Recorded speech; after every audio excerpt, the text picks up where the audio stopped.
and a guest with the Ohio Beef Council. Today we're making beef and black bean burgers, which is a great way to stretch your beef a little bit further and add some fiber to your burgers.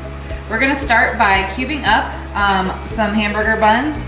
So you can use buns that you have left over from a different meal, especially if they've been in the freezer. We're gonna chop these up into 1/4 inch cubes. And we're gonna add some tomato paste and a can of black beans that have been rinsed and drained. And we're gonna mash this up with the potato masher. Next, we're gonna add our ground beef,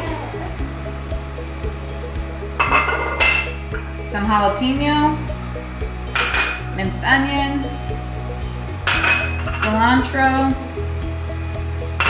salt, pepper, and cumin. I'm gonna just give this a good mix till all of our ingredients are combined. Next, we're gonna form patties that are 3/4 inch thick and place them on a broiler pan. So we've made 8 3/4 inch patties, and we're gonna throw them in the broiler on high for 12 to 14 minutes. Once our patties have reached an internal temperature of 160 degrees, it's time to build our burgers.